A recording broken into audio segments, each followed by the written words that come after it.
కానీ చాలామంది అంటే ఆర్జీవి గారే కదా. చాలామంది అంటే ఆర్జీవి గారే కదా సినిమాలో ట్రై చేయమని చెప్పింది. ఆర్జీవి గారా? ఆర్జీవి గారికి నాకు అసలు పరిచయమే లేదండి. అసలు నేను ఆర్జీవి గారిని ఒక్కసారి నేను ఒక ఛానల్లో వర్క్ చేస్తున్నప్పుడు ఆయన అక్కడికి వచ్చినప్పుడు జస్ట్ హాయ్ బాయ్ అంటే అందరూ వెళ్ళి ఆయనతో సెల్ఫీలు దిగుతున్నారు. నేను మాత్రం జస్ట్ అలా నిలబడే ఉన్నాను. ఏంటి నువ్వు ఫోటో తీసుకో అన్న. వద్దు సార్ థ్యాంక్ యూ అన్న అంతే. వెళ్తూ వెళ్తూ ఒక లుక్ ఇచ్చి ఇట్లా అనుకుంటూ వెళ్ళిపోయారనమాట అంతే. రిలేటివ్ అవుతాడని విన్నా నేను ఆర్జీవి. ఆర్జీవి మా అన్నయ్య. రిలేటివ్ కదా. రిలేటివ్ అయితే ఏం కాదు, బట్ చాలామంది ఆయన పేరు రామ్ గోపాల్ వర్మ, నా పేరు లక్కీ వర్మ. సో ఏంటి రామ్ గోపాల్ వర్మ గారు మీకు రిలేటివా ఏంటి అని చెప్పేసి చాలామంది అడుగుతున్నారు. అప్పుడు అవును రిలేటివే. ఒకటికి కాదు అని చెప్పినా వినకుండా పదే పదే అన్నయ్య అన్నయ్య అని చెప్పేసి అని అడుగుతున్నారు. సో అప్పుడు నేనేం చెప్పానంటే అవును అన్నయ్య అని చెప్పేసి అన్నాను అనమాట. బట్ రిలేటివ్ ఏం కాదు, తెలుసు అంతే జస్ట్. రిలేటివ్ తెలుసా? రెండు కాదు. రెండు కాదు కాకపోతే అన్నయ్య. నేను అన్నయ్య అని పిలుచుకుంటాను రామ్ గోపాల్ వర్మ గారిని. ఎలా ఇంటర్వ్యూస్ చేయడం వల్ల అన్నయ్య? ఆ ఇంటర్వ్యూస్ ఏం చేయలేదు అసలు నేను ఇప్పటివరకు. అసలు నేను ఆయన కాంటాక్ట్ నెంబర్ కూడా నా దగ్గర లేదు. ఆయన అన్నయ్య అని పిలవద్దు అన్నాడా? అన్నయ్య అని పిలుస్తారా మీరు? నేనే అన్నయ్య అని పిలుస్తున్నాను. అంటే ఎవరో అన్నారు అంటే రామ్ గోపాల్ వర్మ మీకు ఏమైనా రిలేటివ్? అట్లా ఏం లేదు, రామ్ గోపాల్ వర్మ అన్నయ్య మాకేం రిలేటివ్ కాదండి. సో అన్నయ్య అని ఎందుకు అన్నారా అంటే ఇప్పుడు ఒక వ్యక్తిని చూసినప్పుడు మనకి అంటే ఇప్పుడు అల్లు అర్జున్ గారు ఉన్నారు, ఆయన చూస్తే ఒక క్రష్ ఉంటుంది. సో నాగార్జున గారు ఉన్నారు, ఆయన నాకు మంచి డ్రీమ్ బాయ్. సో అలాగే రామ్ గోపాల్ వర్మ అన్నయ్య. ఎందుకు కిలుగుతారేమో అని భయం వేసి ముందే అన్నయ్య పిలుస్తారు.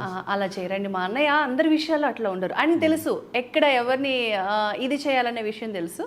సో నన్ను చూస్తే మాత్రం 100% ఆయన చెల్లమ్మ అని పిలుస్తారు. అందుకే ఇప్పుడు దాకా ఇంటర్వ్యూ రాలేదు. అన్నయ్య అని పిలిచారు కాబట్టి ఇంటర్వ్యూ రాలేదు. లేదు లేదు, నేను ఆయన ఎప్పుడు ఫేస్ టు ఫేస్ పిలవలేదు అన్నయ్య అని. నాకు ఒకసారి 1 or 2 నెంబర్స్ అడిగారు నన్ను ఇంటర్వ్యూ చేస్తారా ఆర్జీవి గారితో అంటే మా అన్నయ్యతో నేను ఇంటర్వ్యూ చేయలేనండి అని చెప్పేసి అన్నాను అనమాట. మరి ఇప్పుడు అంత అన్నయ్య అని ఆ బాండింగ్ ఉన్నప్పుడు ఆయన సినిమాలో ఎందుకు ఛాన్స్ రాలేదు? తెలియదు కదా, నేననే ఒక పర్సన్ని ఉన్నానని మా అన్నయ్యకి తెలియదు. అనిపిస్తుంది నాకు. సో తెలుసుకున్న రోజు ఏమో చేయొచ్చేమో అంటే అది కూడా నేను కొంచెం మా అన్నయ్య చేసే సినిమాల్లో నేను యాక్ట్ చేయడం అంటే చాలా కష్టం. సో బేసిక్గా నేను అలాంటి క్యారెక్టర్స్ మా అన్నయ్య నన్ను ఒప్పుకోరేమో అని నా ఒపీనియన్. అండ్ నిన్న మొన్న ఒక తమ్నేల్ ఒకటి చూసా, ప్రభాస్ మరదలు లక్కీ వర్మ అని చెప్పి ఇన్స్టాగ్రామ్ అకౌంట్ కూడా రాజుగారు అమ్మాయి లక్కీ వర్మ. రాజుగారు అమ్మాయి లక్కీ వర్మ అంటే మా డాడీ పేరు రాజు. సో నేను వాళ్ళ అమ్మాయిని కాబట్టి రాజులే. యా అవును. సో రాజుగారు ప్రభాస్ గారు రాజులే. మరదలు అన్న టాక్ ఎందుకు వచ్చింది? మరదలు అనే టాక్ కోసం మీరే క్రియేట్ చేసుకున్నారా లేదంటే? నాకు అస్సలు అలాంటి ఇంట్రెస్ట్ లేదు. చాలామంది అడిగారు ఏంటి మీరు ప్రభాస్ వాళ్ళ రిలేటివ్సా ఏంటి, రాజులే కదా అక్కడ పక్క ఊర్లే కదా అని చెప్పేసి చాలామంది అన్నారు. అస్సలు అలాంటిది ఏం లేదండి. నేను ఇప్పటివరకు ప్రభాస్ గారిని ఒకసారి కూడా కలవలేదు, ఒకసారి కూడా మీట్ అవ్వలేదు ఎప్పుడు కూడా. ఇంకా కృష్ణంరాజు గారిని వాళ్ళ వైఫ్ని ఇద్దరిని కూడా మీట్ అయ్యాను. సో మాట్లాడాను. సో ఒక ఇంటర్వ్యూకి వచ్చినప్పుడు చాలా సరదాగా మాట్లాడారు, అంతవరకే. కాకపోతే చాలామంది ఇంటర్వ్యూస్లో నన్ను అలా అడిగారు, దయచేసి ఇట్లాంటివి ఏం పెట్టకండి, లేనిపోని తలనొప్పి నాకు మళ్ళీ తర్వాత అని చెప్పేసి. లేదు మీరు ఎక్కడో దాస్తున్నారండి, ఏదైనా ఉంటే కదా దాయడానికి, నేనేం దాచిపెట్టడం లేదండి అన్నా కానీ. సో వాళ్ళు అట్లా ఫీల్ అయ్యారు. అంటే సంపూర్ణేష్ బాబు గారు ఇండస్ట్రీకి వచ్చినప్పుడు నాకు పలానా ఎమ్మెల్యే తెలుసు, వాళ్ళ రిలేటివ్ నేను అని చెప్పి ఇండస్ట్రీలో ఆయన కొన్ని రోజులు సర్వే అయ్యి తర్వాత నాకు ఆయనకు సంబంధం లేదని ఒక వీడియో చేశారు. అట్లా ఏమన్నా ప్రభాస్ గారు పేరు యూజ్ చేసుకుని సినిమాలన్నీ ఛాన్స్లన్నీ తెచ్చేసుకుని ఏమైనా చేద్దామన్న ప్లాన్తో వచ్చారా? అసలు ఆలోచన లేదండి. ఒకవేళ నిజంగా నేను అంటే అలాంటి ఆలోచన పొగరాదు అంటారు కదా. లేదు, మీరు పెట్టండి ఆ రూమర్ ఎందుకు? ఆల్రెడీ మీరు పెట్టేశారు కదా ఇప్పుడు. సో నిజంగా ఆలోచన ఉంటే నేను డైరెక్ట్గా ప్రభాస్ గారితో కావాలంటే మాట్లాడవచ్చు. సో ఇట్లా నేను ఇండస్ట్రీకి వచ్చాను, మీ త్రూ నాకు ఏమైనా ఆఫర్స్ కావాలి, ఆయన 100% చేస్తారు, ఎవరికైనా చేస్తారు. ప్రభాస్ గారు ఎవరు ఏది అడిగినా కాదనరు. బట్ ఒకవేళ నేను వెళ్ళి మాట్లాడి అడిగి చేసినా ఏమో ఇవ్వచ్చేమో. బట్ నాకు అసలు ఆ ఒపీనియన్ లేదు, ఆ ఇంట్రెస్ట్ లేదు. అంటే ఒక హీరో త్రూ కానీ ఒక డైరెక్టర్ ఒకరి రికమెండేషన్తో నాకు ఇండస్ట్రీకి రావాలన్న ఉద్దేశం లేదు. అలా అనుకుంటే ఇప్పటికీ నేను ఎక్కడో టాప్ ప్లేస్లో ఉండేదానండి. ఇప్పటికి ఒక 10 మూవీలు కాదు, దాదాపుగా 30 to 40 మూవీస్ చేస్తూ చాలా బిజీ షెడ్యూల్లో ఉండేదాన్ని. సో నా అంతట నేను నా ఓన్గా ఎవరి మీద డిపెండ్ అవ్వకుండా నన్ను నేను ప్రూవ్ చేసుకోవాలి అని చెప్పేసి నా ఓన్గానే వచ్చాను. సో ఫైనల్గా మొత్తానికి మీ ప్రమేయం లేకుండా వచ్చిన రూమర్ అంటారు. ఎస్, అవునండి, 100%. Okay. So first of all జర్నలిస్ట్గా స్టార్ట్ చేసినప్పుడు ఏదైనా స్టడీ చేసి వచ్చారా, లేదంటే డైరెక్ట్గా రావడమే ట్రైనింగ్ తీసుకుంటూ ఛానల్లో పనిచేస్తారు? లేదు, అసలు ట్రైనింగ్ ఏం లేదు. బేసిక్గా మనకి ఊర్లో ఒక లోకల్ ఛానల్స్ ఉంటాయి కదా, ఐడియా ఉందా మీకు? సో నేను అలాగే సిటీ కేబుల్ ఛానల్స్ భీమవరంలో ఉన్నప్పుడు వీసీవీ ఛానల్ అని మా ఊర్లో ఒక ఛానల్ ఉండేది. టీవీ చూస్తూ ఉంటే యాడ్ వచ్చింది అనమాట, యాంకర్లు కావాలి అని చెప్పి. ఊరికే జస్ట్ ఒకసారి ట్రై చేద్దాం అనిపించింది. వెళ్ళి ఆడిషన్ ఇచ్చాను. అక్కడ ఇచ్చాక వాళ్ళు ఒక 1 వీక్ ప్రాక్టీస్ చేయండి, తర్వాత మీకు బులెటిన్స్ ఇస్తామన్నారు. సో అలా నా జర్నీ స్టార్ట్ అయింది. తర్వాత విజయవాడలో ఒక శాటిలైట్ ఛానల్ స్టార్ట్ అయింది. అక్కడ న్యూస్ రీడర్గా, రిపోర్టర్గా, యాంకర్గా చేశాను. నెక్స్ట్ హైదరాబాద్కి 2020లోనే షిఫ్ట్ అయ్యాను నేను. వచ్చిన తర్వాత ఈ టీవీ అభిరుచి అండ్ వనితా టీవీ, ఈ కొన్ని ఛానల్స్లో నేను ఫ్రీలాన్సర్గా చేశాను. చేస్తూ మధ్యలో ఇలా ఇండస్ట్రీ సైడ్ వచ్చి ట్రై చేశాను అంతే. స్టార్టింగ్లో ఒక మాట అన్నారు, ఈ ఫీల్డ్లో ఎంత చేసినా రికగ్నైజేషన్ రావట్లేదు, ఎంత చేసినా గుర్తింపు రావట్లేదు అని చెప్పి. మాట అంటే రీజన్ ఏంటి? రీజన్ ఏంటనేది గుర్తింపు లేకుండా మీరు ఇక్కడ దాకా ఎందుకు వస్తారు? అంటే అక్కడ గుర్తింపు దక్కలేదు కాబట్టి ఇక్కడికి వచ్చానండి నేను. అక్కడే మనకు అంతా బాగుంటే ఇక్కడ వరకు రాము కదా.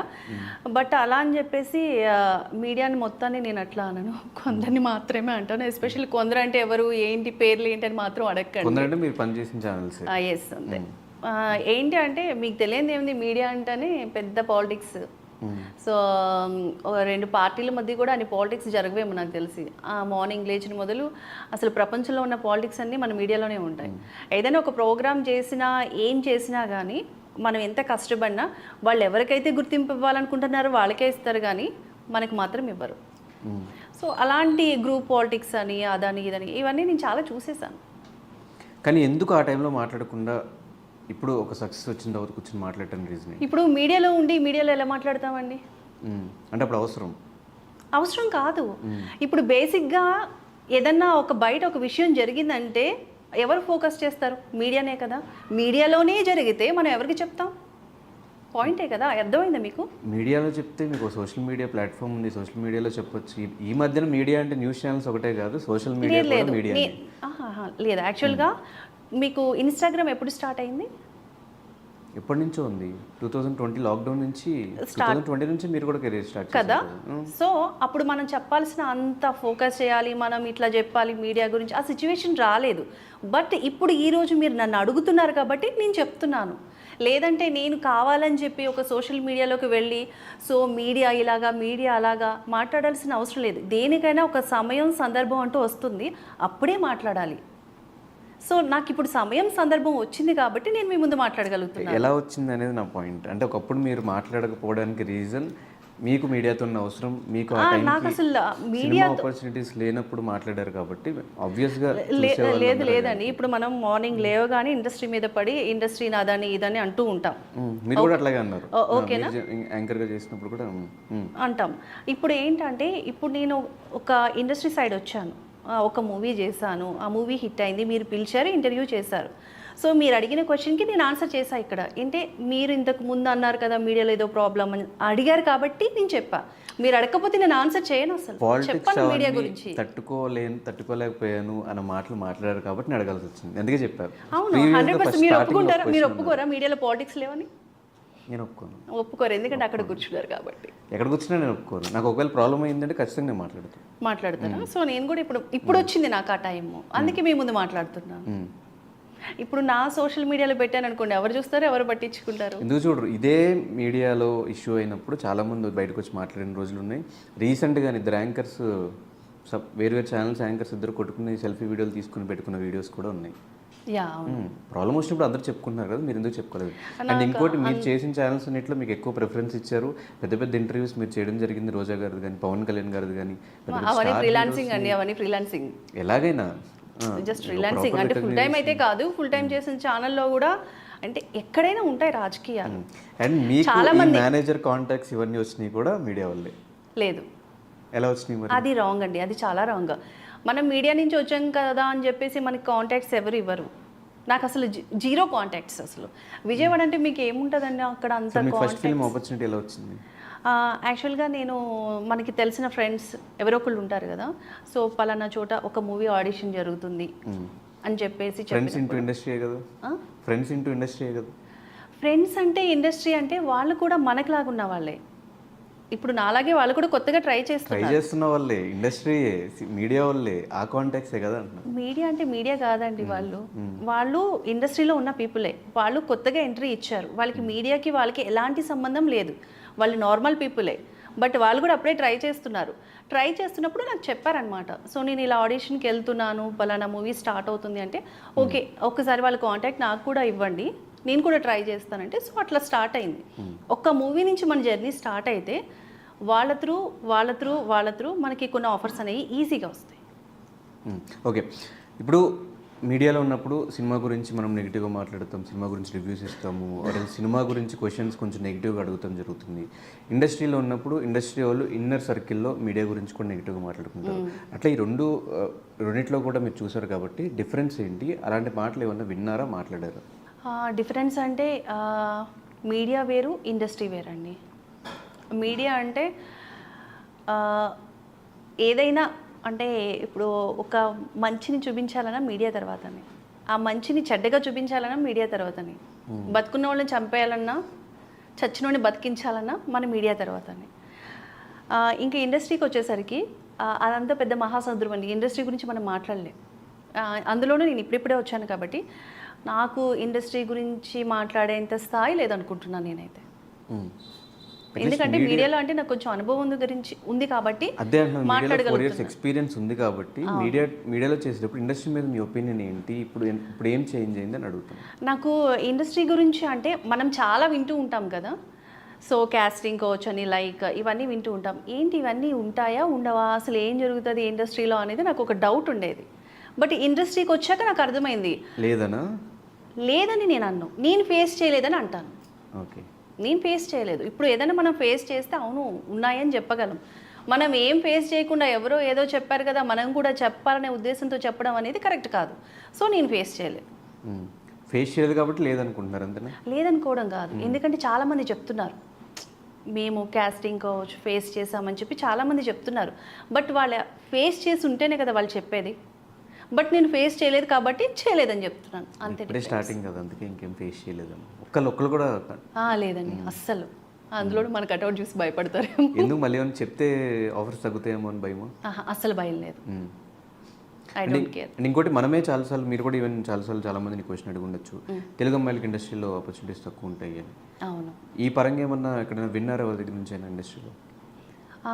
చాలామంది స్టార్టింగ్ నేను ఇండస్ట్రీకి వెళ్ళేటప్పుడు నాకు చాలామంది చెప్పారు, మీడియాలోనే ఏం చేయలేకపోయావు, ఇండస్ట్రీకి వెళ్ళి ఏం సాధించేస్తావు అని అన్న వాళ్ళు కూడా ఉన్నారు. చాలామంది ఏంటి మూవీస్ చేస్తున్నాను ఎక్కడ ఏ మూవీలో కనిపించడం లేదేంటి అని చెప్పి సెటరికల్గా మాట్లాడిన వాళ్ళు కూడా చాలామంది ఉన్నారు. కాకపోతే ఏంటి అంటే ఏది ఒక సక్సెస్ అనేది ఏది అంత ఈజీగా వచ్చేది. ఎంతో కష్టపడి ఎన్నో ప్రాబ్లమ్స్ ఫేస్ చేసి ఇదైతేనే ఆ సక్సెస్ అనేది వస్తుంది. చాలామంది ఏంటి అంటే ఇండస్ట్రీకి వెళ్ళగానే మనకి ఏం కూర్చోబెట్టి రెడ్ కార్పెట్ వేసేసి ఆఫర్స్ ఇచ్చారండి. దానికి చాలా కష్టపడాలి మనం. ఇప్పుడు ఏదైనా ఒక క్యారెక్టరైజేషన్ ఉందంటే దానికి మనం సూటబుల్ అయితేనే తీసుకుంటారు. మీరు అన్నట్టు రికమెండేషన్లు ఉండవు, ఏమి ఉండవు అసలు. ఎంత పెద్ద స్టార్ హీరో కొడుకైనా కానీ ప్రూవ్ చేసుకోవాలి జనాల్లో. చాలామంది అనుకుంటారు అరే ఆయన పెద్ద స్టార్, వాళ్ళ కొడుకు ఇండస్ట్రీకి వచ్చేసాడు, మంచి ఆఫర్స్ ఇచ్చేసాడు. అదంత ఈజీ కాదండి. ఎంత స్టార్ కొడుకైనా సరే ఆ క్యారెక్టరైజేషన్ని ప్రూవ్ చేసుకోవాలి.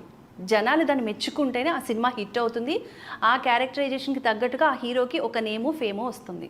అది చాలామందికి తెలియదు. ఏముంది పలానా హీరో వాళ్ళ కొడుకు వచ్చేసాడు హిట్ అయిపోయింది మూవీ అనుకుంటు, వాళ్ళు పడ్డ కష్టం ఎవరికి తెలియదు బేసిక్.